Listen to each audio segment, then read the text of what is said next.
Hello guys, this is Sam Kargota from Kamura, and in this video we are gonna tell you step after you saw your first cutoff of admission in Central University of South Bihar for the UG courses, and uh, and what's the next step after getting your name in merit list of 30th जुलाई। तो चलिए उसी के बारे में बात करेंगे और इस कटअप का मायने क्या है, इस कटअप के बारे में क्या बोला जा सकता है कि ये सही है या फिर नहीं है, क्या इस कटअप के पार मार्क्स आने का, क्या इस कटअप के एबव मार्क्स आने का मतलब ये है कि एडमिशन कंफर्म है या नहीं है। तो चलिए इसी के बारे में बात करेंगे। So I am showing the cutoff marks on your screen, so as you can see,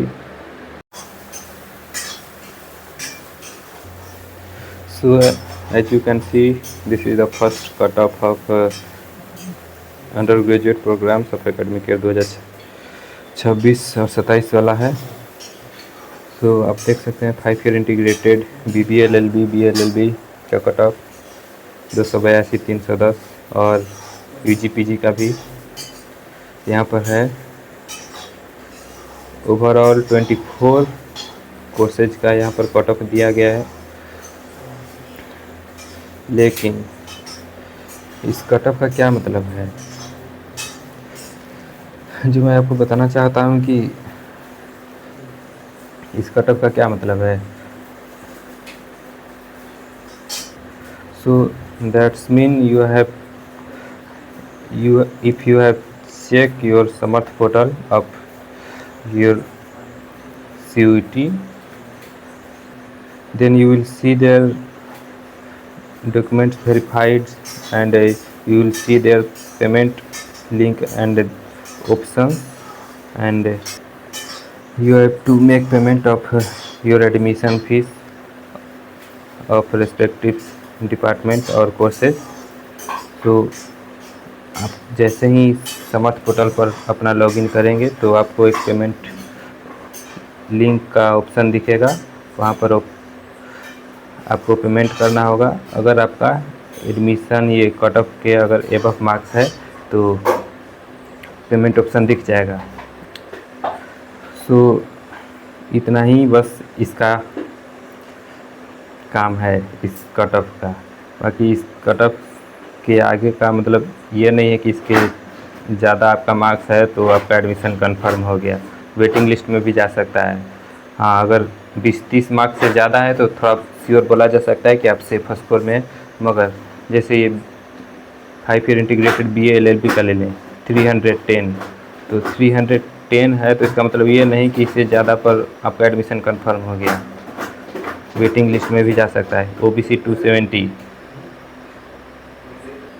तो यही मैं आपको बताना चाहता हूँ कि अगर आपका इसके कट ऑफ के आसपास अगर मार्क्स है तो मतलब CSB पर ही डिपेंड मत रहिए, और बाकी सब यूनिवर्सिटीज़ का अगर रजिस्ट्रेशन चल रहा है तो उस पर आप ज़रूर ट्राई करिए, क्योंकि अगर इसी पर डिपेंड रह जाइएगा तो अगर बाद में पता चला कि एडमिशन नहीं हुआ, वेटिंग लिस्ट में चला गया, तो फिर आपका 1 ईयर तो बर्बाद हो जाएगा।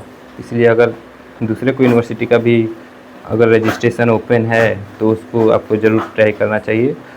अगर बहुत ज़्यादा मार्क्स इस कट ऑफ से ज़्यादा नहीं है, तो जैसे 282 BBA LLB का है, तो अगर 300 के नीचे है तो आप ज़रूर दूसरे यूनिवर्सिटी में मतलब रजिस्ट्रेशन ज़रूर करिए, नहीं तो फिर 1 साल बर्बाद हो सकता है।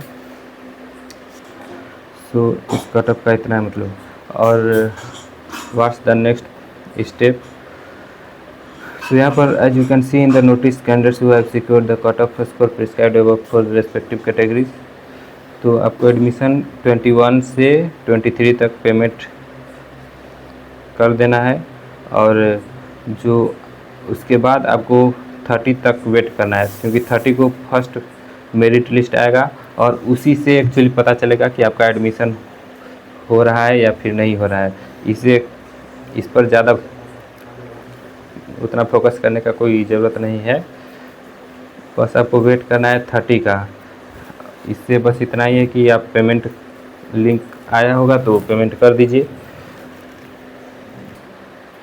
जैसे 5 year integrated UG PG geology देख लें तो 76 गया है एसी का। तो जिनका भी 76 है उनको ज़रूर दूसरे यूनिवर्सिटी पर भी ट्राई करना चाहिए, क्योंकि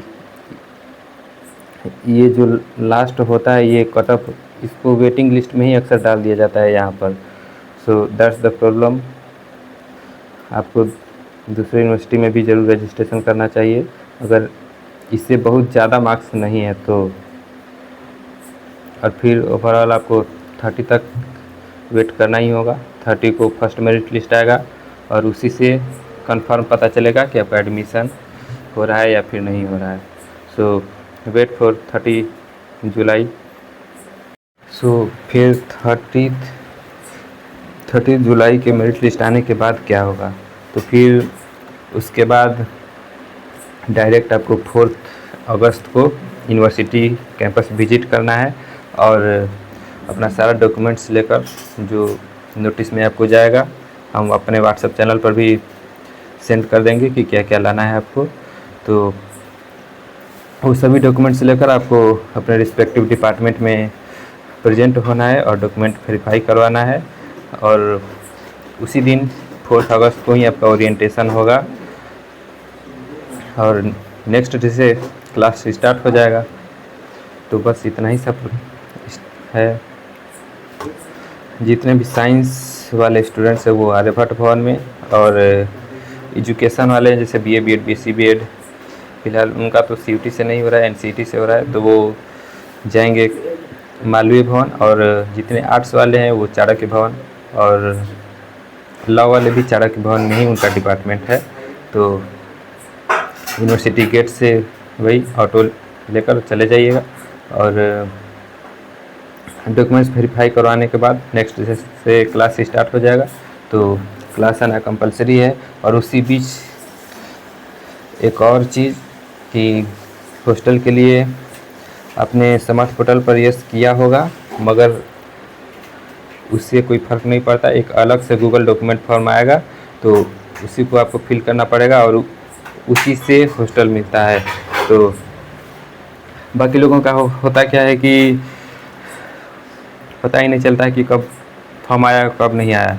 तो ये चैनल आपकी मदद कर सकता है। इसके लिए व्हाट्सएप चैनल पर फॉलो कर लीजिए, उस पर हम टाइम टू टाइम वो जो गूगल फॉर्म आएगा उस पर लिंक भेज देंगे। क्योंकि पिछले इसी बार जो पीजी में एडमिशन हुआ है बहुत लोगों का ऐसा था कि पता ही नहीं चला कि कब गूगल फॉर्म आया कब नहीं आया, और काफ़ी लोग भ्रम में थे कि जो गूगल फॉर्म आया है वो उनके लिए है भी या नहीं है।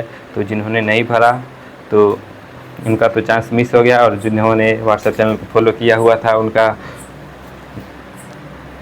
हो गया। मतलब हमने बता दिया था वहीं पर कि यही गूगल फॉर्म है आपको भरना है, तो उन्होंने भरा और उनका हॉस्टल लिस्ट में नाम आ गया। तो ये छोटी छोटी गलतियां करने से आपको बचना चाहिए। और ज़्यादा कुछ प्रॉब्लम होगा तो सोशल मीडिया हैंडल है, कांटेक्ट कर लीजिएगा।